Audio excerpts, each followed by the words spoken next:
വചനവീഥിയിലൂടെ father ജെ.ബി. Puthur. വിശുദ്ധ മത്തായി രചിച്ച യേശുവിന്റെ സുവിശേഷം. അധ്യായം 2, 1 മുതൽ 12 വരെയുള്ള വാക്യങ്ങൾ. ജ്ഞാനികളുടെ സന്ദർശനം. ഹെരോദേസ് രാജാവിന്റെ കാലത്ത് യൂദയായിലെ ബെത്ലഹേമിൽ യേശു ജനിച്ചപ്പോൾ പൗരസ്ത്യദേശത്ത് നിന്ന് ജ്ഞാനികൾ ജെറൂസലേമിലെത്തി. അവർ അന്വേഷിച്ചു, എവിടെയാണ് യഹൂദന്മാരുടെ രാജാവായി ജനിച്ചവൻ? ഞങ്ങൾ കിഴക്ക് അവന്റെ നക്ഷത്രം കണ്ട് അവനെ ആരാധിക്കാൻ വന്നിരിക്കുകയാണ്. ഇതു കേട്ട് ഹെരോദേസ് രാജാവ് അസ്വസ്ഥനായി. അവനോടൊപ്പം ജെറൂസലേം മുഴുവനും. അവൻ പ്രധാന പുരോഹിതന്മാരെയും ജനത്തിനിടയിലെ നിയമജ്ഞരെയും വിളിച്ചുകൂട്ടി. ക്രിസ്തു എവിടെയാണ് ജനിക്കുന്നതെന്ന് ചോദിച്ചു. അവർ പറഞ്ഞു, യൂദയായിലെ ബെത്ലഹേമിൽ. പ്രവാചകൻ എഴുതിയിരിക്കുന്നു, യൂദയായിലെ ബെത്ലഹേമേ, നീ യൂദയായിലെ പ്രമുഖ നഗരങ്ങളിൽ ഒട്ടും താഴെയല്ല. എന്റെ ജനമായ ഇസ്രായേലിനെ നയിക്കാനുള്ളവൻ നിന്നിൽ നിന്നാണ് ഉത്ഭവിക്കുക. അപ്പോൾ ഹെരോദേസ് ആ ജ്ഞാനികളെ രഹസ്യമായി വിളിച്ച് നക്ഷത്രം പ്രത്യക്ഷപ്പെട്ടതെപ്പോഴെന്ന് സൂക്ഷ്മമായി ആകാംക്ഷയോടെ അന്വേഷിച്ചറിഞ്ഞു. അവൻ അവരെ ബെത്ലഹേമിലേക്ക് അയച്ചുകൊണ്ട് പറഞ്ഞു, പോയി ശിശുവിനെ പറ്റി സൂക്ഷ്മമായി അന്വേഷിക്കുക. അവനെ കണ്ടു കഴിയുമ്പോൾ ഞാനും ചെന്ന് ആരാധിക്കേണ്ടതിന് എന്നെയും അറിയിക്കുക. രാജാവ് പറഞ്ഞത് കേട്ടിട്ട് അവർ പുറപ്പെട്ടു. കിഴക്ക് കണ്ട നക്ഷത്രം അവർക്ക് മുൻപേ നീങ്ങിക്കൊണ്ടിരുന്നു. അത് ശിശു കിടക്കുന്ന സ്ഥലത്തിന് മുകളിൽ വന്നു നിന്നു. നക്ഷത്രം കണ്ടപ്പോൾ അവർ അത്യധികം സന്തോഷിച്ചു.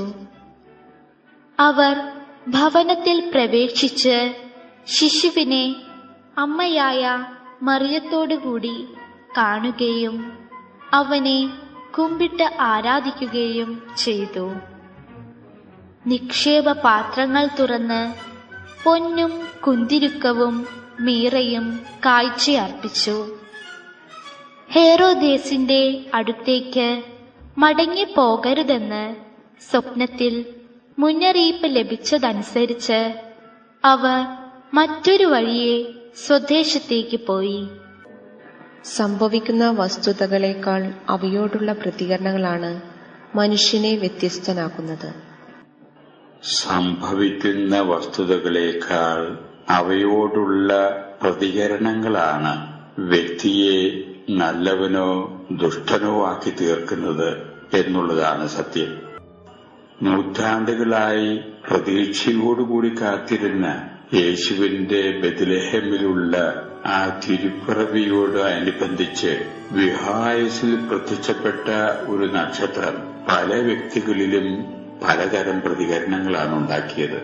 കിഴക്ക് നിന്നുള്ള ഒരു മൂവർ സംഘം ഈ നക്ഷത്രം കണ്ടപ്പോൾ അവർക്ക് അതേപ്പറ്റി കൂടുതൽ അന്വേഷിക്കുന്നതിനുള്ളൊരു ക്ഷണമായിട്ടാണ് അവർക്ക് അനുഭവപ്പെട്ടത്.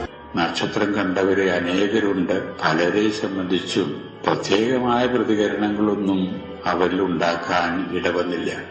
എന്നാൽ പ്രത്യേകമായിട്ടുള്ള പ്രതികരണങ്ങൾ ഉണ്ടാക്കാൻ ഇടവന്ന ഈ മൂവർ സംഘത്തെ ജ്ഞാനികൾ എന്ന രീതിയിലാണ് ഇന്നത്തെ സുവിശേഷം വിശേഷിപ്പിക്കുന്നത്. അവർ ആ സംഭവത്തെ പറ്റി കൂടുതൽ അന്വേഷിക്കുന്നതിനുള്ള ഒരു ക്ഷണമാണ് ആ നക്ഷത്രത്തിന്റെ ഉദയത്തിൽ അവർ ദർശിക്കാനിടവന്നത്. അതിന്റെ അടിസ്ഥാനത്തിൽ കൂടുതൽ അന്വേഷണത്തിനായി അവർ യാത്രാമധ്യേ അന്വേഷണത്തിന്റെ ഭാഗമായി തന്നെ അവർ രാജകൊട്ടാരത്തിൽ എത്തിപ്പെടുന്നു. രാജാവുമായിട്ട് അവർ സംവദിക്കുന്നു. ഈ നക്ഷത്രത്തെപ്പറ്റി അവരിൽ നിന്ന് മനസ്സിലാക്കിയ ഹെറോദേസ് രാജാവ് അത് ഭാവാത്മകമായി ജീവിതത്തെ നന്മയിലേക്ക് വഴിതെളിയിക്കത്തക്ക വിധത്തിലുള്ള പ്രതികരണങ്ങളല്ല ഉണ്ടാക്കാനിടവന്നത്. നക്ഷത്രത്തെപ്പറ്റിയുള്ള കേട്ടറിവ് നശീകരണത്തിൻ്റെതായിട്ടുള്ളൊരു പ്രതികരണമാണ് രാജാവിൽ ഉണ്ടാക്കാൻ ഇടവന്നത്. നശീകരണത്തിൻ്റെതായിട്ടുള്ള പ്രതികരണങ്ങൾ മനസ്സിൽ ഒളിപ്പിച്ചു വെച്ച് കൗശലപൂർവ്വം കാപട്യത്തോടുകൂടെ ആ ജ്ഞാനികളെ പറഞ്ഞയക്കുന്നതായിട്ട് നാം കാണുന്നു.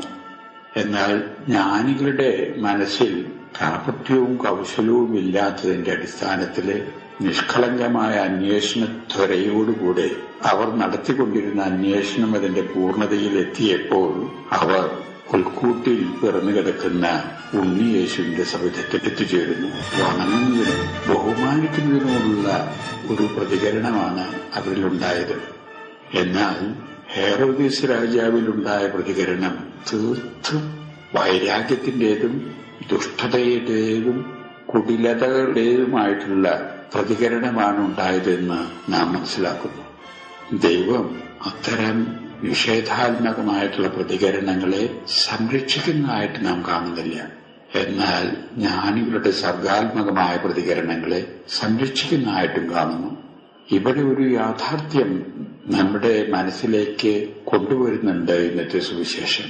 നമ്മുടെയൊക്കെ ജീവിതത്തിൽ എന്തു തന്നെ സംഭവിക്കട്ടെ, ആ സംഭവിക്കുന്നവയോട് നമുക്ക് എന്തുമാത്രം ഭാവാത്മകമായി സർഗാത്മകമായി പ്രതികരിക്കാൻ സാധിക്കുന്നുവോ അതിനനുസരിച്ച് നാം നല്ലവരും, എന്നാൽ നിഷേധാത്മകമായും വക്രബുദ്ധിയോടും കൂടിയുള്ള പ്രതികരണമാണ് അത് നമ്മിൽ ഉണ്ടാക്കുന്നത് എന്ന് വരികിൽ സ്വാഭാവികമായിട്ടും നാം നല്ലവരാകുന്നതിനു പകരം ദുഷ്ട വ്യക്തികളായിട്ട് തീരുന്നതിനും ഇടവരുന്നു എന്നുള്ളതാണ് വസ്തുത. അതുകൊണ്ട് ജീവിതത്തെ ലഭ്യമായിരിക്കുന്ന സാഹചര്യങ്ങളും ജീവിതത്തിൽ അഭിമുഖീകരിക്കാൻ ഇടവരുന്ന വസ്തുതകളും ഭാവാത്മകമായി തന്നെ രീതിയിൽ അവയോട് പ്രതികരിക്കുന്നതിനുള്ള നല്ല മനസ്സ് നമ്മളിൽ വളർത്തിയെടുക്കുന്നതിന് വേണ്ടിയുള്ള കൃപയ്ക്ക് വേണ്ടി നമുക്ക് പ്രത്യേകം പ്രാർത്ഥിക്കാം.